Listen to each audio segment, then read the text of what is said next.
somewhere in the shadow between the 8th and 9th centuries of the Common Era, in a manuscript tradition so old that scholars still argue about which came first and which was copied from which, a text appeared that would reshape the intellectual and spiritual history of the Western world.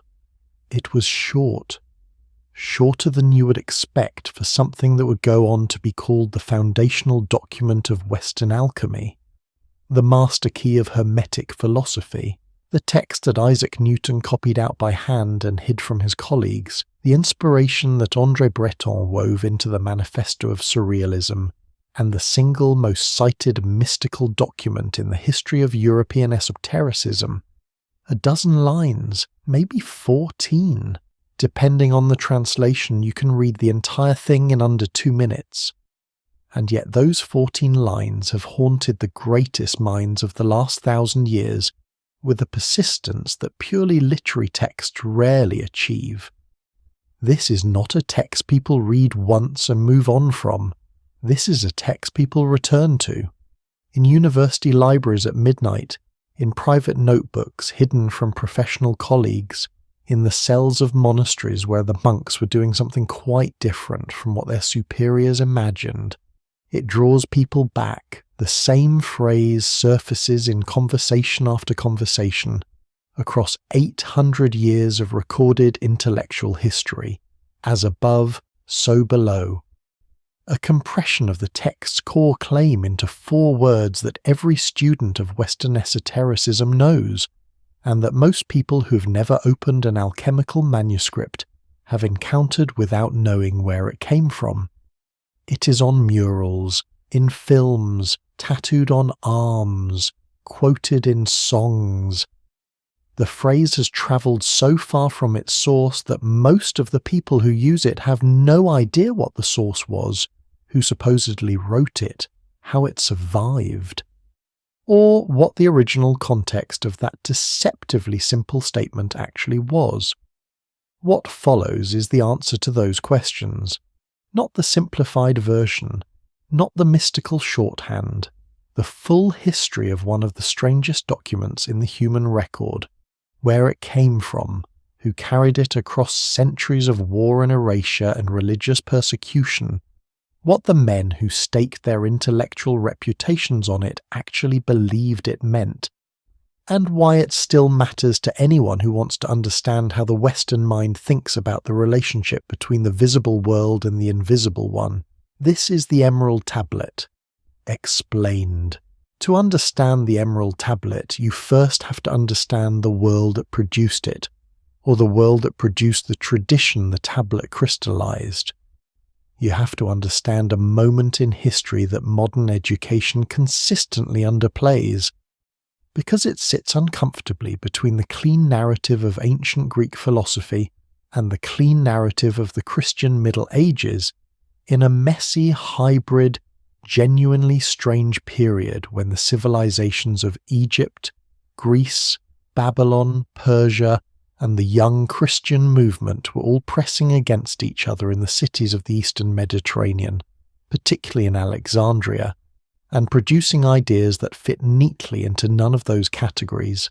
Alexander the Great died in 323 BCE. In the decades that followed, his generals carved his empire into successor states, and one of those successor states, the Ptolemaic Kingdom of Egypt, ruled by a Greek dynasty that would eventually produce Cleopatra before Rome absorbed it, became the most intellectually productive civilization on Earth.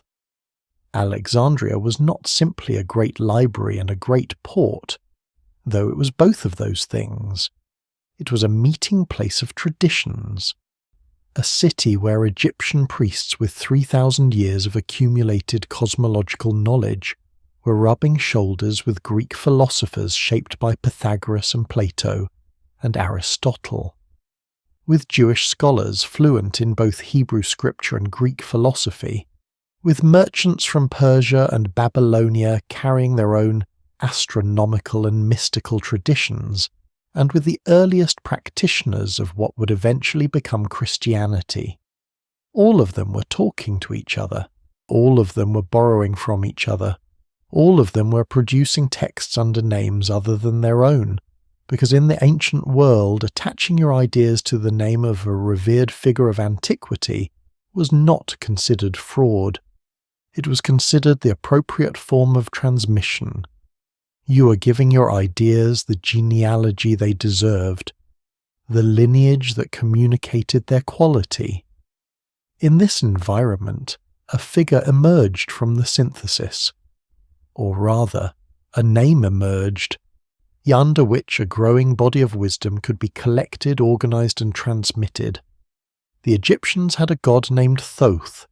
He was the ibis-headed deity of writing and magic, the patron of scribes, the divine inventor of language itself. He was the god who weighed souls in the hall of the dead, the god who recorded the judgments of Osiris, the god whose knowledge was so comprehensive that ancient texts described him as great, great, great, thrice great, because no single greatness was sufficient to name what he represented. In the city of Khemenu, which the Greeks called Hermopolis, the Egyptians had worshipped Thoth for centuries. When the Greeks arrived and looked at this ibis-headed deity of wisdom and writing, and recognized with the pattern-matching instinct of polytheism a figure they already knew. The Greeks had Hermes, fleet-footed messenger of the Olympians, a psychopomp who guided the dead to the underworld, god of travellers and merchants and tricksters, patron of language and translation and boundary crossing. Both Thoth and Hermes were gods who moved between worlds. Both were gods of writing and speech. Both were gods whose domain included the hidden, magic, the underworld, things that exist at the threshold between the visible and invisible. The identification was obvious, and in the syncretic theological environment of Ptolemaic Egypt it was made formally. At the Temple of Thoth in Hermopolis, the two deities were worshipped as one. The epithet Thrice Great, Trismegistus in Greek, was applied to the merged figure, and Hermes Trismegistus was born. The earliest datable occurrence of the epithet appears in the minutes of a meeting of the Ibis cult held near Memphis in 172 BCE, confirming that the fusion was already complete and institutionalized 2 centuries before the Common Era. This was not a name invented by later forgers. It was a living religious reality in Ptolemaic Egypt, a title that carried genuine cultic weight before any of the texts attributed to it were written. He was not a person. He was never a person, in the sense of a historical individual who lived and wrote and died. He was a concept, an attribution, a vessel, the name under which an entire tradition of religio-philosophical texts would be gathered and transmitted across the next 2,000 years. The earliest Greek texts bearing his name as author appear somewhere between the 2nd century BCE and the 2nd century CE in the fertile intellectual environment of Roman Egypt. Some of them deal with astrology, some with medicine, some with alchemy and magical operations, and some, the most famous, the ones that would blow the Renaissance wide open when they resurfaced in the 15th century, with cosmology, theology, and the nature of the human soul's relationship to the divine. These philosophical texts are what scholars call the Hermetica. The most significant collection of them is the Corpus Hermeticum, and the Emerald Tablet, though not technically part of the corpus, is the Hermetic tradition's most famous single document, the one that survived in Arabic when everything else went dark, the one that crossed from the Islamic intellectual world into Latin Europe and set the alchemical tradition alight. The oldest story attached to the Emerald Tablet is not a scholarly argument.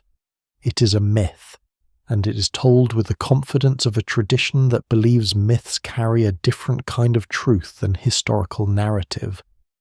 A man named Balinus, who's also identified with Apollonius of Tyana, the 1st century Greek philosopher and miracle worker who was revered in the ancient world as a kind of pagan Christ, came to a city in which stood a statue of Hermes Trismegistus. Beneath the statue was a chamber. The chamber was sealed with talismans, magical protections of the kind that only the genuinely prepared could overcome. Balinus overcame them. He descended into the hidden room, and there, as seated on a golden throne in the darkness beneath the statue of the Thrice Great, was an old man who appeared to be at rest, not dead exactly, but beyond the ordinary conditions of living. In the old man's hand was a tablet. The tablet was made of emerald, or of something green that could be called by that name. It is inscribed in the primordial language, the language of the beginning, in characters that the account describes as Syriac, but that the tradition treats as something older than any language we possess. On this tablet were written the truths of the cosmos. Balinus copied them. He carried them out of the chamber, back into the light, and attempted to preserve what he had seen. This story exists in several versions across the early Arabic alchemical literature, and the variations are instructive. In some versions, the hidden chamber is beneath a pyramid in Egypt rather than a statue in a temple. In one remarkable version, the tablet rests not in the old man's hands but on his knees, and its inscriptions are described as hieroglyphic, written in the sacred script of Egypt, not in any alphabetical language, but in images whose meaning could only be read by those who understood the visual symbolism of the ancient temple tradition. In this version, the discovery of the emerald tablet becomes the decipherment of a visual code, an initiation into a way of seeing rather than a way of reading. The legend is not history, but the consistent elements of this story, the hidden chamber, the ancient man on the throne, the green tablet inscribed with cosmic truths, the individual prepared enough to descend and bring out what was there. These are the elements of every initiation myth in the ancient world. They describe, in symbolic form, what the process that the Hermetic tradition is actually about: the descent into the interior, the confrontation with something old and still and waiting, and the return to ordinary life transformed. The myth is not a history of the document's physical origin. It is a map of the process that engaging seriously with the document is supposed to initiate. The question of where the emerald tablet actually came from has been debated by scholars since the 19th century, with increasing rigour and decreasing certainty. The earliest known written versions appear in Arabic manuscripts dating to somewhere between the 8th and 10th centuries of the Common Era.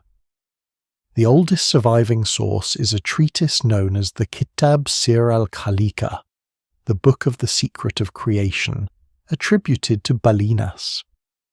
This work is an alchemical treatise, primarily concerned with the generation of metals from sulfur and mercury, a theory that would become foundational to medieval alchemy across both the Islamic and European worlds. The emerald tablet appears at the end as an appendix, framed by the legend of Balinus's discovery. Scholars have proposed that the Book of the Secret of Creation was composed at some point between the early 7th century and the early 9th. Most place its completion no later than the Caliphate of Al-Mamun, who ruled the Abbasid dynasty from 813 to 833 CE, and whose patronage of scholarship and translation is one of the great intellectual sponsorships of any civilization in any era. A second early Arabic version appears in a work attributed to Jabir ibn Hayyan, known in the Latin West as Geber, described by scholars as one of the most important figures in the development of experimental chemistry. Jabir was born around 721 CE in the city of Tus in what is now northeastern Iran, and became the intimate of the Shia Imam Jafar al-Sadiq, through whose influence he was introduced to the mystical and occult dimensions of Islamic learning alongside his chemical work. His version of the tablet is embedded in a work called the Second Book of the Foundation of the Elements, and its phrasing differs instructively from the Balinas version, suggesting either a different source or active interpretation rather than simple copying. Boals, Jabir's alchemical corpus, introduced for the first time in writing the systematic classification of chemical substances and developed laboratory procedures including distillation and crystallization that represent genuine scientific advances. All of this work was conducted in Jabir's own understanding within the framework of the Hermetic principles the Emerald Tablet expressed. What Jabir was doing with the tablet was not archaeology, or he was doing alchemy, reading the text as practical instructions for understanding the nature of matter, then going into the laboratory to test whether those instructions produced results. A third early Arabic version appears in the 10th century Secretum Secretorum, the Secret of Secrets, which presents itself as a letter from Aristotle to Alexander the Great. This text was one of the most widely copied and read books of the entire medieval period, in both Arabic and Latin, and its inclusion of the Emerald Tablet is part of why the tablet became so well known in the Latin West. The Secretum Secretorum was translated into Latin by Johannes Hispalensis around 1140 CE and by Philip of Tripoli around 1243, and in both translations the Emerald Tablet travelled with it, attached to the prestige of the pseudo-Aristotelian frame, and introduced to a Latin European audience that had no access to the Arabic originals. The question that remains genuinely unresolved is what the Arabic versions were drawn from.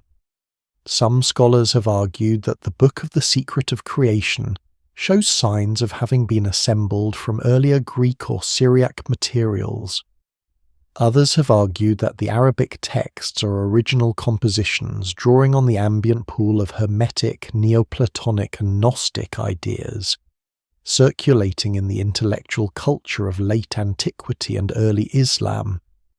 The scholars Eric Holmyard and Julius Ruska spent significant portions of their careers trying to trace the textual genealogy through the Arabic sources, and their conclusion was honest. The evidence suggests transmission from something earlier, but what that something was cannot be determined from the materials that have survived. What we can say with confidence is that the Emerald Tablet was preserved by the Arabic alchemical and philosophical tradition during the centuries when the Latin West had lost access to most of classical learning. The Islamic Golden Age was not simply the passive guardian of Greek knowledge. It was the active transformer of that knowledge, extending and deepening it through several centuries of systematic intellectual work before passing it back to the West. The Emerald Tablet crossed from Arabic into Latin as part of the 12th century translation movement centered in Toledo, Salerno and Sicily, when Christian, Muslim and Jewish scholars worked side by side to bring the Arabic intellectual tradition into Latin and changed the history of European thought permanently in the process. The text itself is 14 lines. Here it is, in the 12th century Latin Vulgate translation that became the standard European version, rendered into plain English. True, without error, certain and most true. What is above is like what is below, and what is below is like what is above, to accomplish the miracles of the one thing. And as all things were made from the contemplation of one, so all things were born from this one thing by adaptation. Its father is the sun, its mother is the moon. The wind carried it in its womb, and the earth nursed it. It is the father of all works of wonder in the world. Its power is complete if turned toward earth. It will separate earth from fire, the subtle from the gross, with great care and wisdom. It ascends from earth to heaven, and again it descends to earth, taking back the power of above and below. Thus you will have the glory of the whole world. All darkness will flee from you. This is the whole, most powerful strength of all strength, for it overcomes all subtle things and penetrates all solid things. Thus was the world created. From this come wonderful adaptations, by means of which this procedure is established. Therefore I am called Hermes Trismegistus, having the 3 parts of the wisdom of the whole world. Complete is what I had to say about the work of the sun. 14 lines. The alchemical tradition spent approximately 1,000 years unpacking them. The opening, true, without error, certain and most true, has the quality of an oath, of testimony given under sacred obligation. The ancient world understood this kind of formulation. When you swore in a temple, when you gave your word in a context that invoked divine witness, the ritual repetition of the claim to truth was not redundancy. It was the establishment of a different register of speech. What followed was not opinion. It was not theory. It was not one interpretation among possible others. It was a statement of what actually is, the kind of claim that, if false, would implicate not just the speaker, but the cosmic order itself in a lie. The opening line of the Emerald Tablet is not an arrogant boast. It is an acknowledgement that what follows carries a weight that ordinary discourse cannot carry, and that the reader should engage with it accordingly. Then comes the axiom: what is above is like what is below, and what is below is like what is above, to accomplish the miracles of the one thing. Now, this is not simply the statement that physical things correspond to spiritual things, though it is certainly that. The text is making a deeper claim, that there is a single operating principle, the one thing, whose workings are the source of all the transformations we observe in the world. Above and below are not separate realms governed by separate laws. They are different expressions of the same law operating in different registers, and the knowledge of how they correspond, the knowledge of the specific resonances between what exists at one level and what exists at another, is the practical knowledge that alchemy is designed to work with. What the Hermetic tradition calls the principle of correspondence is not a decorative philosophical idea. It is a functional claim about the architecture of reality. Master the correspondence, and you can work with both ends of it at once. The passage about the sun and moon shifts register so suddenly that first-time readers often stumble. We were in the territory of abstract cosmological principle, and now we are in the territory of myth. The sun is its father, the moon is its mother. The wind carried it in its womb. The earth nursed it. The it in this passage is the one thing. And what the passage is doing is encoding the theory of creation in terms drawn from the universal human experience of generation. Something is active and projective, the father, the son. Something is receptive and formative, the mother, the moon. The active principle projects the creative impulse into the medium of the receptive principle, which gives it form, which nurtures it, which produces from the union something that participates in the nature of both. This is the alchemical theory of creation at every level: material, biological, psychological, spiritual. Creation is not the work of a single force. It is the product of the engagement between paired principles, and the Emerald Tablet encodes this understanding in imagery, whose emotional resonance goes far deeper than any abstract formula could reach. The instruction in the middle of the text, separate earth from fire, the subtle from the gross, is where the tablet becomes explicitly operational. This is not philosophy, this is procedure. The alchemist who reads this passage understands it as a set of instructions for what to do in the laboratory, or in the interior of the soul, or in both simultaneously, because the Hermetic tradition at its deepest level does not distinguish between the two operations.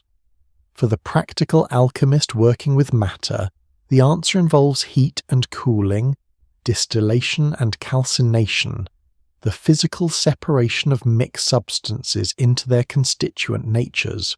And for the spiritual alchemist working with the interior life, the answer involves discernment, the identification of what in one's experience is truly oneself, and what has been accumulated as sediment from outside, the separation of the essential from the contingent. Both operations, the Hermetic tradition insists, follow the same law.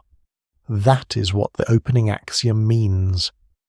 The ascending and descending motion that follows, it ascends from earth to heaven, and again descends to earth, is he taking back the power of above and below, is the great movement of the alchemical process, the thing that gives the tablet its structure as a description of something dynamic rather than static. This is not a text about a fixed cosmological hierarchy, where above is good and below is bad and the goal is to get to the top and stay there. The motion described is cyclic. The substance descends into matter, takes on the qualities of the material world, and then ascends, but it does not return empty-handed. It returns with the power of below incorporated into it. The descent into matter is not a fall from grace. It is a stage in a process of accumulation, of enrichment, of transformation. Having been in matter, having been shaped by the grosser conditions of the lower world, the one thing comes back to the heights carrying something it did not have before. This is the alchemical understanding of what transformation means. Not purification by rejection of the material, but purification through engagement with the material, and ascent from it changed. When medieval European alchemists received the Emerald Tablet in the 12th century Latin translations, they read it primarily as a set of instructions for achieving the philosopher's stone, the legendary substance capable of transmuting base metals into gold and conferring immortality on those who possessed it. And this interpretation is not wrong exactly, but it is incomplete in ways that the Hermetic tradition itself was very clear about.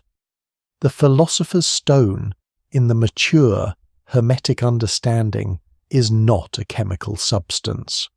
Or rather, if it is a chemical substance, it is also simultaneously something else that can be described in chemical language only metaphorically. The magnum opus, the great work, is the process by which the alchemist transforms not merely the materials in his laboratory but himself. The tablet's instruction to separate the subtle from the gross is an instruction about consciousness as much as about matter. The substance that ascends from earth to heaven and returns transformed is the alchemist's own awareness. The soul that descends into the material conditions of incarnate life and must work with these conditions to achieve a transformation that would not be possible without the descent. This understanding of alchemy as primarily a spiritual discipline was present from the beginning. Jabir ibn Hayyan, working in the 8th century with the Emerald Tablet as one of his foundational texts, he understood the alchemical process as a spiritual operation. The manipulation of matter in the laboratory was a method of aligning the practitioner's consciousness with the underlying laws of creation, the very laws that the tablet described. The Arabic alchemists were not credulous treasure hunters. They were the most sophisticated natural philosophers of their era, and their alchemy combined genuine practical chemistry, including the systematic classification of chemical substances and the development of crucial laboratory techniques, with a philosophical and spiritual framework that gave the practical work its meaning and direction. Albert the Great, Albertus Magnus, the 13th century Dominican friar who was the most encyclopedic natural philosopher of the high medieval period and the teacher of Thomas Aquinas, wrote a commentary on the Emerald Tablet that treats it as the summary statement of the principles underlying all natural philosophy. Albertus understood the tablet's claim about the correspondence of above and below as the foundational axiom of what we would now call natural science. The claim that the universe is a unified system governed by consistent principles, and that the study of those principles at any level reveals the principles operating at every other level, or the assumption that the laws of nature are consistent, that what physics discovers in the laboratory applies to the behavior of the stars, is a direct inheritance of the Hermetic principle of correspondence. Roger Bacon, the 13th century Franciscan friar, sometimes described as the first European proponent of empirical scientific method, made the Emerald Tablet central to his alchemical interpretation of the great work. For Bacon, the separation of the subtle from the gross was simultaneously a laboratory procedure and a description of intellectual refinement. The tools were different. The faculty being exercised was the same. In the spring of 1463, in the city of Florence, a monk named Leonardo of Pistoia arrived with a Greek manuscript. Now, he had been travelling through Macedonia on a commission from Cosimo de' Medici, the unofficial ruler of Florence and one of the great intellectual patrons of the Renaissance, searching for forgotten ancient texts. What he brought back was a manuscript of the Corpus Hermeticum, 14 Greek treatises, dialogues in which Hermes Trismegistus taught his disciples the nature of the divine, the structure of the cosmos, the composition of the human soul, and the path by which the soul could return to its source. Cosimo de' Medici's response tells you everything about the intellectual temperature of 15th century Florence. He ordered Marsilio Ficino, the brilliant scholar heading the Platonic Academy, who was at the time translating the complete works of Plato, to stop what he was doing immediately. Plato could wait. Hermes could not. In the theological framework that Ficino and his colleagues brought to these texts, where Hermes Trismegistus was older than Plato, older than Pythagoras, possibly older than Moses. He was, in the Renaissance understanding, the font of the Prisca Theologia, the ancient theology, the original wisdom given to humanity at the beginning of time, which had fragmented into the various philosophical and religious traditions of Ficino's contemporaries, but whose unity and completeness could still be recovered by going back to the source. Ficino completed his translation in 1471. The publication was incendiary. Within 25 years, the Corpus Hermeticum had been reprinted more than 20 times across Europe. The ideas it contained, the unity of the cosmos, the divinity of the human soul, the possibility of ascent from matter to God through the cultivation of gnosis rather than through institutional religious practice, the correspondence between the microcosm of the individual and the macrocosm of the universe, began flowing into every corner of European intellectual life. They influenced the magic of Pico della Mirandola, who combined them with Kabbalah to produce his famous 900 Theses and his oration on the dignity of man. They influenced the cosmological speculations of Giordano Bruno, who was burned alive by the Inquisition in 1600, partly because of what he had concluded from them. They influenced the astrology and cosmological architecture of Robert Fludd and John Dee. And through the Corpus Hermeticum's Renaissance prominence, the Emerald Tablet, which had been circulating in Latin since the 12th century but had never achieved the same institutional attention, was now read in the most intellectually sophisticated context it had ever encountered. The alchemical commentators of the Renaissance brought to the tablet a sophistication the medieval tradition had not quite achieved, because they were now reading it in the context of the full Hermetic philosophical literature rather than in isolation. Michael Meyer, the German physician and alchemist who served as personal physician to Holy Roman Emperor Rudolf II and became one of the most influential Rosicrucian writers of the early 17th century, embedded the Emerald Tablet in a comprehensive alchemical symbolic system in which the entire great work was described through a cycle of emblems.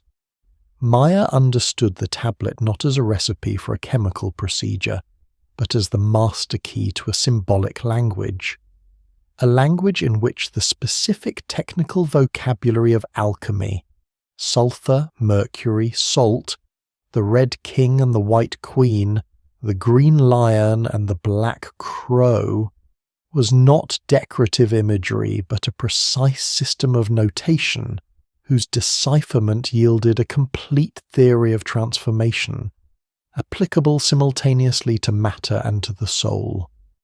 Heinrich Kuhnrath, the German physician and alchemist whose 1595 amphitheatrum Sapientiae Aeternae remains one of the most visually extraordinary documents in the history of Western esotericism, engraved a version of the Emerald Tablet text onto a rocky prominence at the centre of one of his great alchemical illustrations, making it literally the stone foundation on which the alchemical laboratory and the oratory, the place of experiment and the place of prayer, were built together. Co-equal structures on the same foundation, not chemistry and theology separately, but the point where they meet.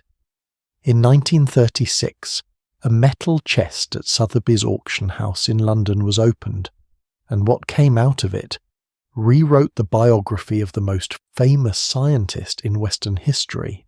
The chest contained Isaac Newton's private papers, not his published work, not the Principia Mathematica and the optics that had made him the defining figure of the scientific revolution, i.e., but the manuscripts he had never shown to the public, the work he had done in private for 30 years alongside the work the world knew. More than 1 million words on alchemy, transcriptions and commentaries on medieval and Renaissance alchemical texts, obsessive speculation about the philosopher's stone, and tucked among the alchemical notebooks in Newton's own cramped, careful handwriting, a translation of the Emerald Tablet. And Newton had made his translation around 1680, the same decade in which he was developing the calculus and laying the foundations for the Principia. He had kept it hidden from his colleagues at the Royal Society, who would have been appalled. Newton's private relationship with the Hermetic tradition is one of the most important and most suppressed facts about the scientific revolution. The man who formulated the laws of motion, who described gravity as a universal force acting at a distance, who gave the Western world the mathematical framework within which it would understand the physical universe for the next 200 years, that man spent as much time and intellectual energy on alchemy as he did on physics. He copied out entire medieval alchemical treatises in his own hand. He conducted hundreds of alchemical experiments in a small laboratory built beside his rooms at Trinity College, Cambridge. He wrote more than 1 million words on alchemical subjects. He was not a scientist who dabbled in mysticism. He was a unified intelligence pursuing a unified understanding of the world through the methods available to him, and the methods available in 1680 included both the emerging empirical science that he was helping to create and the Hermetic tradition that had been trying to describe the laws of nature for 2,000 years. Newton's translation of the tablet's central axiom reads, That which is below is like that which is above, and that which is above is like that which is below, to do the miracles of one only thing. He was not translating casually. He was translating carefully, because he thought it mattered. The tradition that said as above so below, and the science that said the laws governing falling apples also govern the orbits of planets were, for Isaac Newton, looking at the same thing from different angles.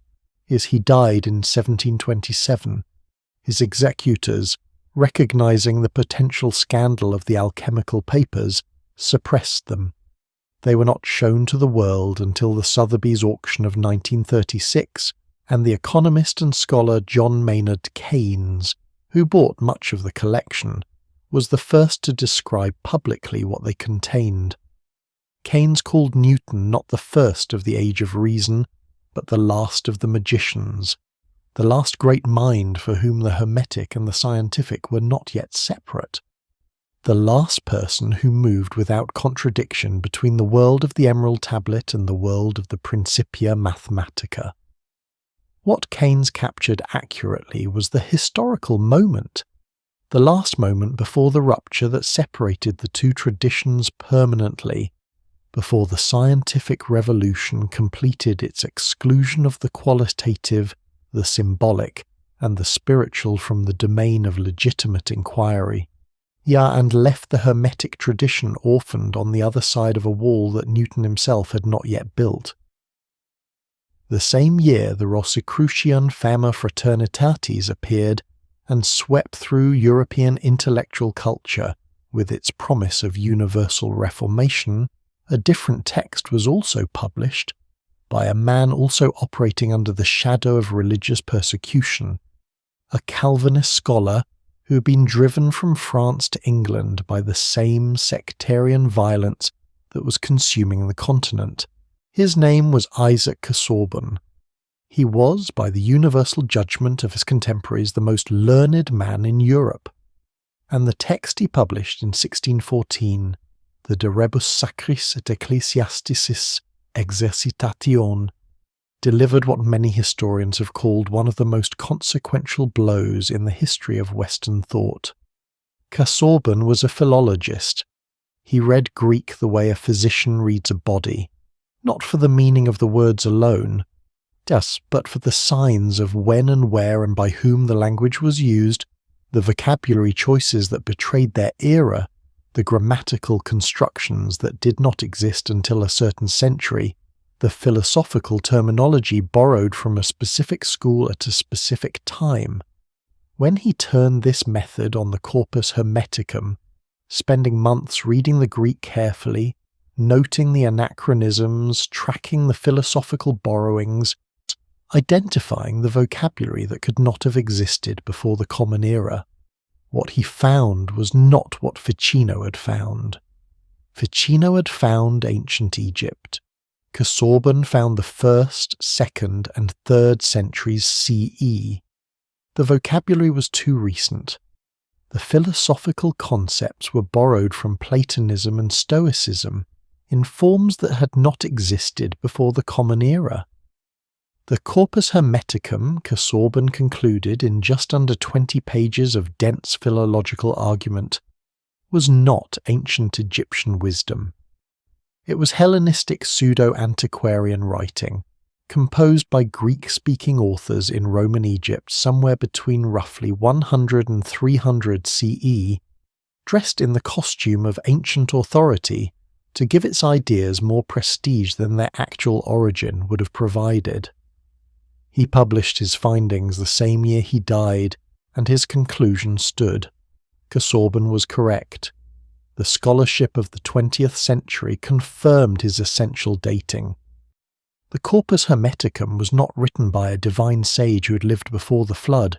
It was written by educated, sophisticated Hellenistic Egyptians, possibly members of the priestly class, possibly philosophers associated with the schools of Alexandria, who were gathering the best of what they had inherited from multiple traditions, synthesizing it into something new and attributing it to a figure whose authority would give it the audience it deserved. The texts are remarkable. The philosophy in them is genuinely sophisticated. The spiritual insight is real. But the antiquity was fiction. Francis Yates, the great 20th century historian of Renaissance esotericism, whose book Giordano Bruno and the Hermetic tradition remains the definitive account of how Hermeticism shaped the Renaissance, called 1614 a watershed separating the Renaissance world from the modern world. She was right. The prestige of the Hermetic tradition had rested in large measure on its claimed antiquity. The idea that it preserved a wisdom older than all existing religions and all existing philosophies, a wisdom prior to and independent of the divisions and conflicts that tore the Renaissance world apart, was central to why it mattered as much as it did. When Casaubon showed that the claimed antiquity was a fiction, he pulled the foundation out from under the tradition's most powerful argument for its own authority. The corpus hermeticum was not a window onto the primordial. It was a product of the Hellenistic world, already philosophically sophisticated, already syncretic, already shaped by the cultural mixing that had been underway since Alexander. It was not older than Plato. It was influenced by Plato. The immediate effect was dramatic. The authority and prestige of the Hermetic tradition collapsed with a speed that surprised even those who had not believed in its claimed antiquity. Lo, within a generation, the Corpus Hermeticum had gone from being one of the most widely read texts in Europe to being an object of scholarly embarrassment.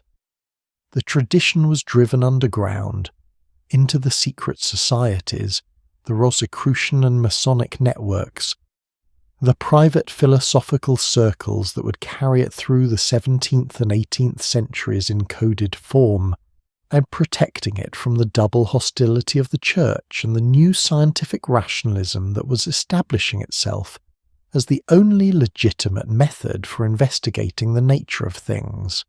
Ralph Cudworth at Cambridge argued in 1678 that Casaubon had been too sweeping, that the later sections of the corpus were indeed recent, but the earlier philosophical core preserved something genuinely ancient. He was largely ignored. The wound of 1614 was too deep. But here is the question that Casaubon's philological triumph does not actually answer, and that the tradition he dismantled does not need the answer to in order to stand. Does the age of a text determine the truth of its content? The Corpus Hermeticum is not 2,000 years older than Plato, but is the cosmology it articulates therefore false? Is the claim that the universe is a unified system in which the same laws operate at every level less accurate because it was written in 150 CE rather than 3000 BCE? Is the principle of correspondence invalidated by the demonstration that the people who articulated it were Hellenistic Greeks rather than ancient Egyptians? The Hermetic tradition's claim to authority was never purely historical, even if the historical argument was its most accessible form. The deeper claim was always that the principles described were true, verifiable, applicable, consistent with experience, and that claim was not touched by Casaubon's dating. He showed when the texts were written. He did not show that what they said was wrong.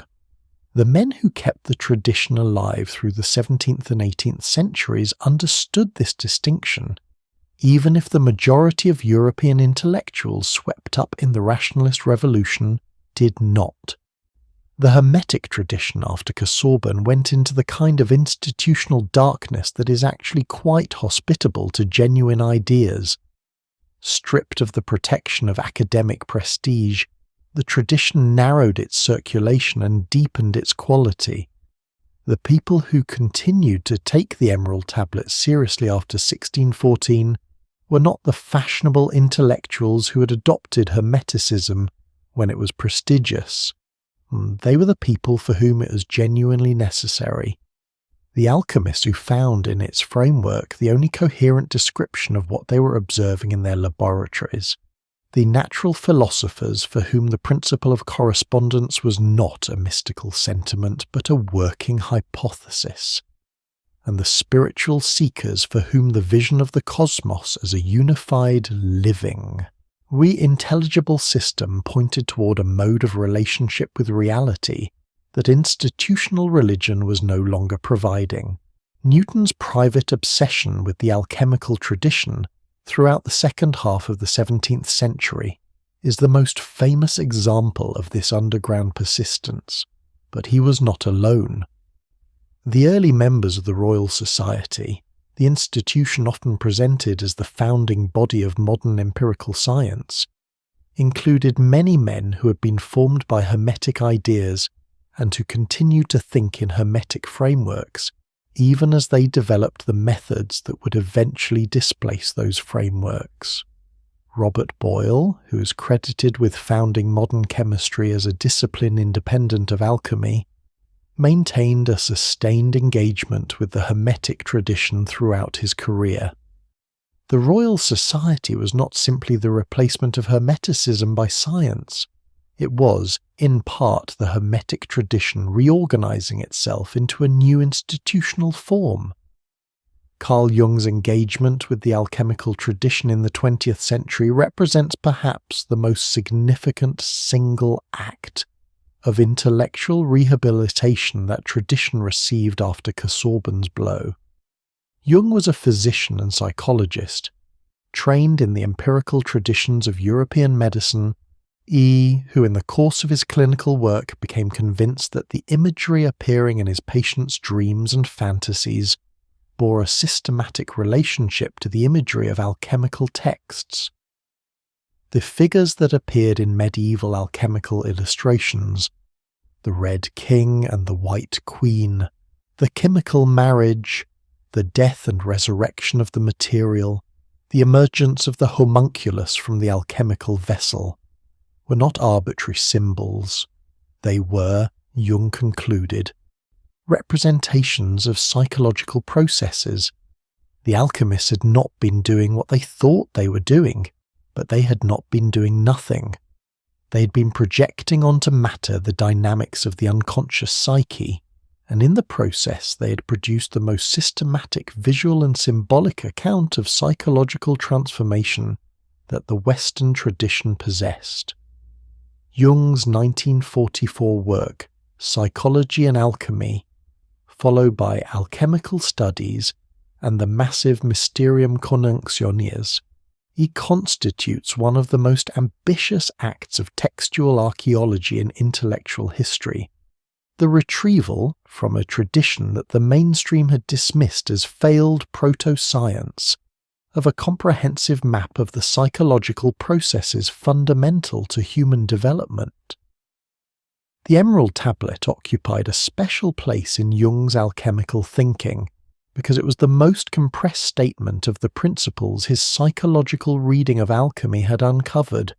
The descent into matter, the incarnation of the spirit into the conditions of bodily, earthly, imperfect human life, and the subsequent ascent transformed by what was found in the depths. This was the structure of what Jung called individuation, the lifelong process by which the undifferentiated potential of the psyche becomes a specific, integrated human personality.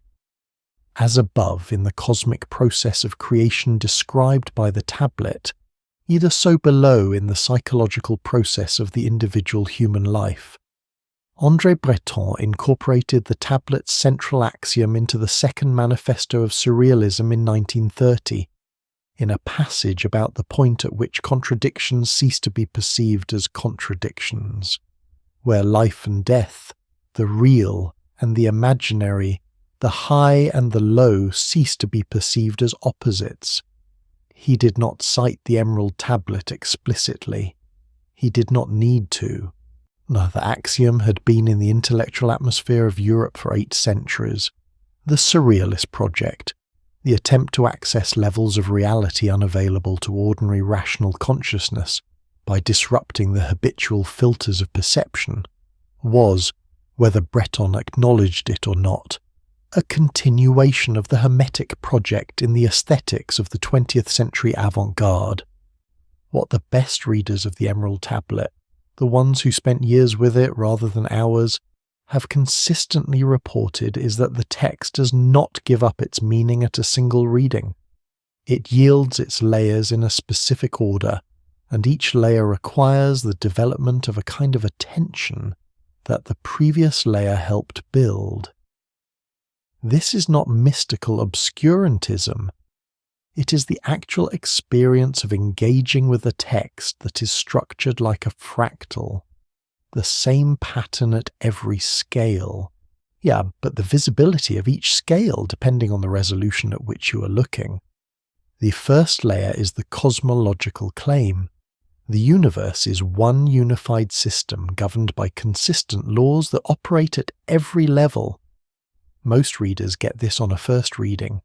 The correspondence principle in modern science takes the form of the recognition that the same mathematical structures appear at every scale of physical reality.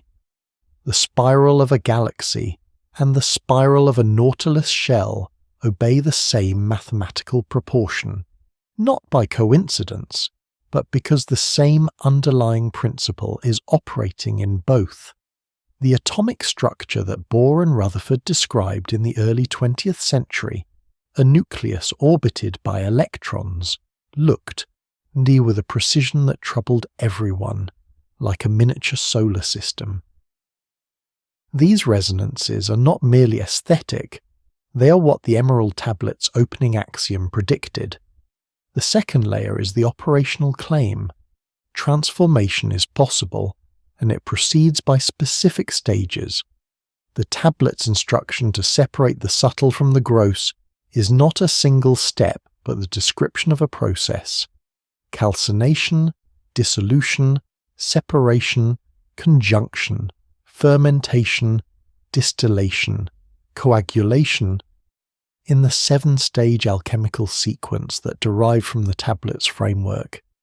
Each stage corresponds to a specific kind of work, a specific quality of attention, a specific form of separation and reconstitution. The alchemist who proceeds through these stages is not simply rearranging matter. She is practicing a discipline of perception and action that transforms both the material being worked and the practitioner working it. The laboratory becomes a mirror. What is observed in the flask is, simultaneously, what is being observed in the observer. The third layer is the pneumatic claim, and this is where the text moves into territory that purely materialist readings cannot follow.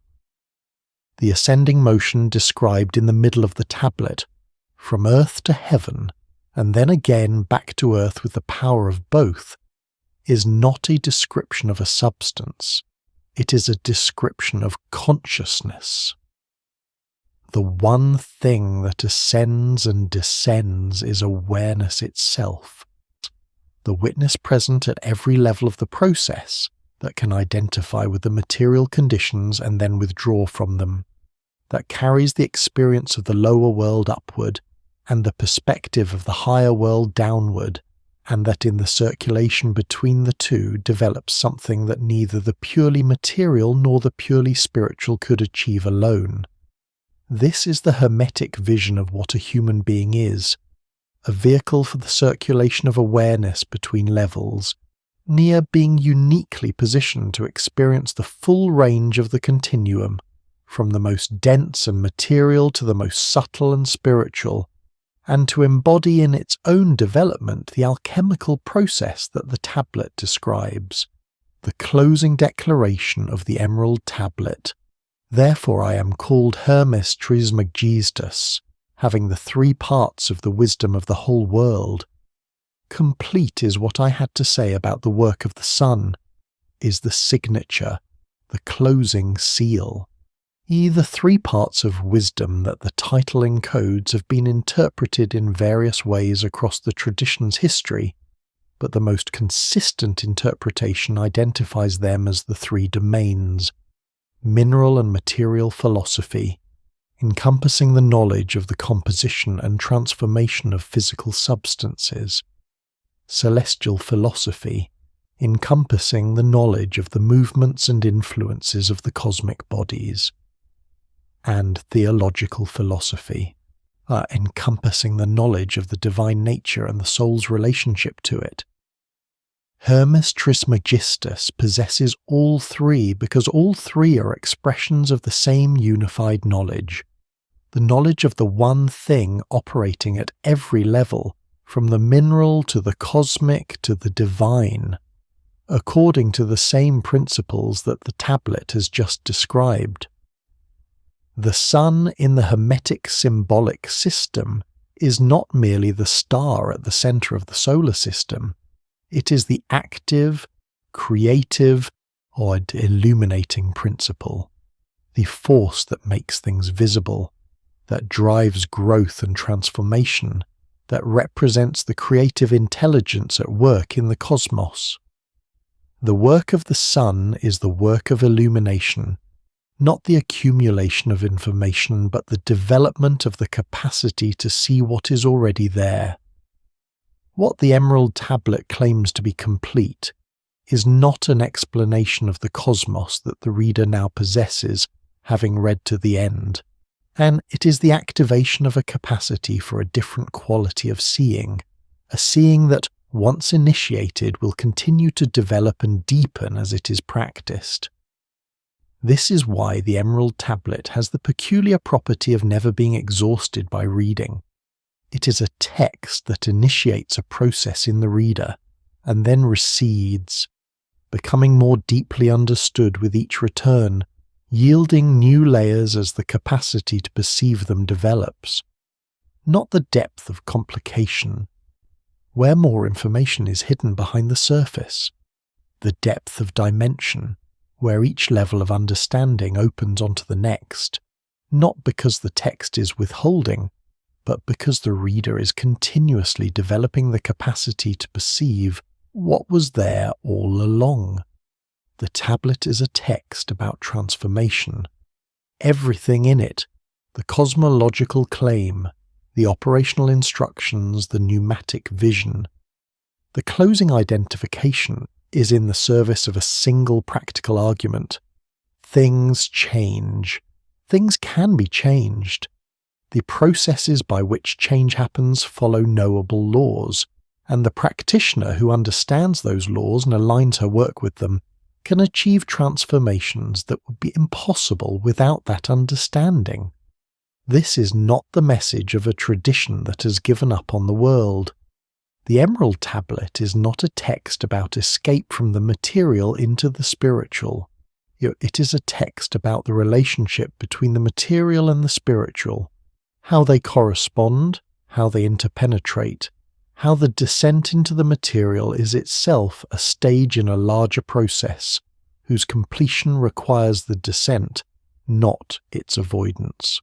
The one thing that ascends and descends is made more powerful, not less, by its engagement with the gross. The earth that nurses it and the wind that carries it are not obstacles to be overcome. They are the conditions under which the transformation the tablet describes becomes possible. The material world in the Hermetic vision is not a prison, it is a laboratory. This is why the Emerald Tablet has survived everything that has been thrown at it. The philological attack of 1614, which showed that the traditions claimed antiquity was fiction. The scientific revolution, which displaced the qualitative, symbolic, and spiritual dimensions of knowledge from the domain of legitimate inquiry. The Enlightenment, which rationalized what the scientific revolution had begun. Through all of this, the Emerald Tablet has continued to be read. Not by majorities, it has never been a majority text, but by the specific kind of mind that encounters it and recognizes, with a certainty that precedes understanding, that something real is being described. Whether that something is the actual structure of the cosmos, or the structure of the human mind's experience of the cosmos, or some third thing that cannot be adequately described in either purely material or purely psychological terms, is a question the tradition leaves deliberately open. Not because it has no answer, but because the answer is the kind of thing that must be arrived at through the process the tablet describes, through the work of separation and ascent and return, rather than conveyed as a proposition to be evaluated from a comfortable distance. The tablet does not explain what it knows. It initiates the process by which the reader can come to know it directly. That is the meaning of the phrase that opens it, true without error. I am certain and most true. Spoken from the other side of an experience that the text is designed to make possible. As above, so below, below as above. The miracle of the one thing, accomplished by the work of those who have the three parts of the wisdom of the whole world and know how to use them. If this history of the Emerald Tablet reached something in you, if something in those 14 lines, or in the 1,000 years of serious minds that gathered around them, felt less like new information and more like something you had always somehow known, tell me in the comments what that was. This channel exists for exactly those conversations. The mystery that Hermes sealed in 14 lines is still unsealed, still open, still waiting for the next person willing to enter the hidden chamber and see what the old man on the golden throne has in his hands. If this exploration served you, press the like button, subscribe, and share this with someone whose mind is ready for it. The tradition has always spread through exactly that, one prepared mind recognizing another. Until next time, keep watching, keep going deeper.